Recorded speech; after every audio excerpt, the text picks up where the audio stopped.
আমাদের গ্রামের পাশের যে পুকুরটা আছে ওটার দিকে সন্ধ্যার পর কেউই যায় না। আমার ভাই ওখানে একবার গিয়েছিল, এরপর থেকেই তার শরীরটা খুব খারাপ। শাকচুন্নি থাকে গো ওখানে, শাকচুন্নি। এটা একদম সত্যিই বলেছ ভাইয়া। আমার শাশুড়িও বলেছিল শাকচুন্নির কান্নার আওয়াজ শুনেছিল সে। সন্ধ্যার পর এদিকটা একদম শুনশান হয়ে যায়। তোমরা বুড়ো মানুষ এমন গাঁজাখড়ি গল্প বিশ্বাস করো কেন বলো তো? আমি নিজে গিয়ে দেখেছি, কিছুই নেই, এসব শুধুই গল্প। তোমরা নিজের চোখে এসব দেখেছো কখনো? মানুষকে আর কত ঠাকুমার জলি বলে বিভ্রান্ত করবে? তুই হাসছিস? একদিন যদি সত্যি শাকচুন্নির সামনে পড়ে যাস তখন বুঝবি। সাবধান থাক ছেলে।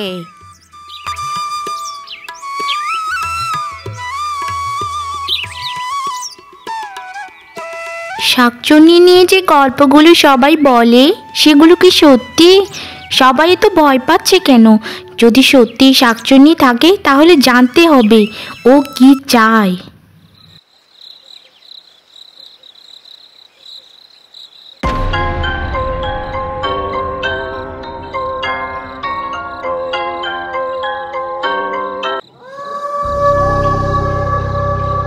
কেউ কি আছো এখানে?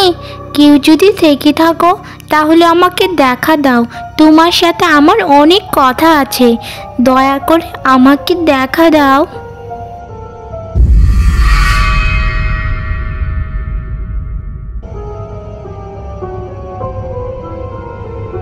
ভয় পাস না মিনা, আমি তোর কোনো ক্ষতি করব না। সবাই আমাকে ভয় পায়, অন্তত তুই আমাকে ভয় পাস না। দয়া করে আমার দুটো কথা শোন। আমি এক হতভাগা শাকচুন্নি রে মিনা, দয়া করে শোন আমার কথা। সবাই বলে তুমি মানুষদেরকে ক্ষতি করো, এটা কি সত্যি কথা? না মিনা, আমি কারো কোনো ক্ষতি করি না।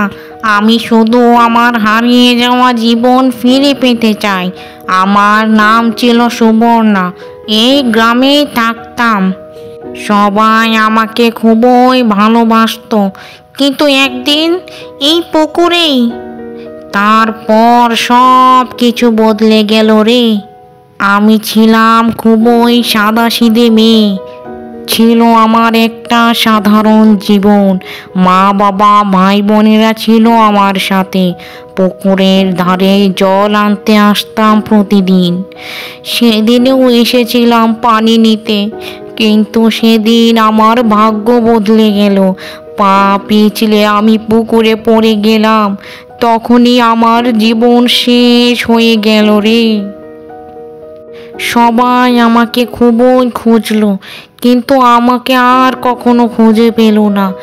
এরপর সবাই আমাকে ভুলে গেল, কিন্তু আমি তো এখানেই রয়ে গেলাম শাকচুন্নি হয়ে।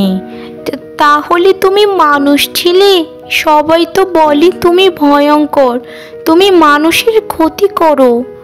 না রে মিনা, আমি কখনো কাউকে আঘাত করতে চাইনি। আমি শুধু আমার হারানো জীবনটা ফিরে পেতে চেয়েছিলাম।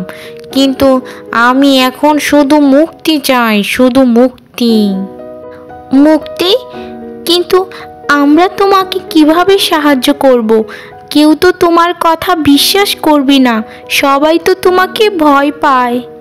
আমি জানি রে মিনা, আমাকে বিশ্বাস করা কত কঠিন, কিন্তু তুই আমার কথা শুনেছিস, বুঝেছিস, এতেই আমার কিছুটা শান্তি লাগছে রে। তুই অনেক সাহসী মিনা, অনেক সাহসী।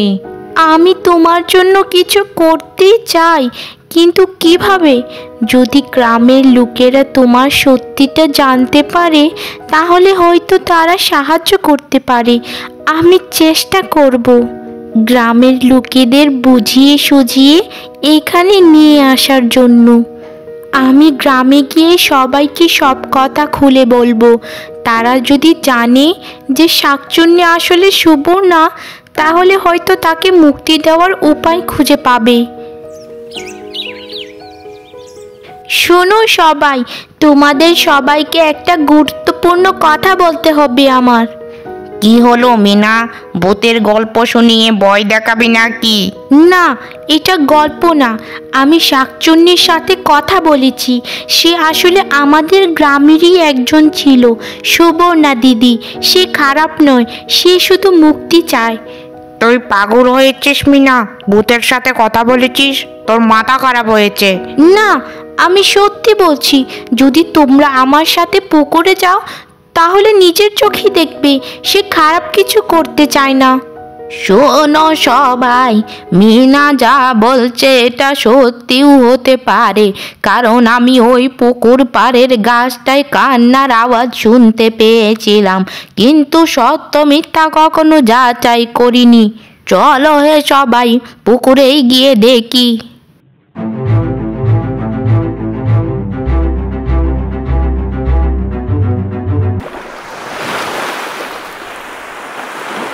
তোমরা সবাই এসেছো, তোমাদেরকে অনেক ধন্যবাদ।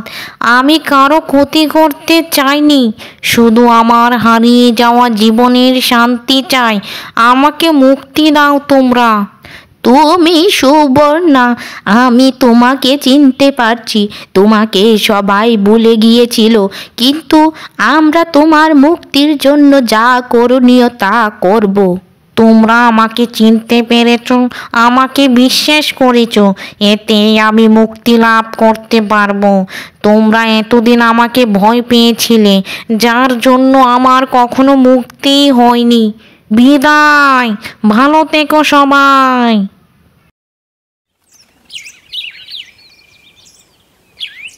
তুই অনেক সাহসী রে মিনা, তোর জন্যই সুবর্ণা মুক্তি পেল। না দাদু, সে শুধু শান্তি চেয়েছিল, আমি শুধু সেটা ফিরিয়ে দিতে চেয়েছিলাম, আর কিছু না। ভূত বা শাকচুন্নি নয়, সুবর্ণা দিদি আসলেই একজন ভুলে যাওয়া আত্মা ছিল। সে মুক্তি চেয়েছিল, আমরা সবাই তাকে ভুল বুঝেছিলাম, কিন্তু শেষমেশ সে মুক্তি পেল।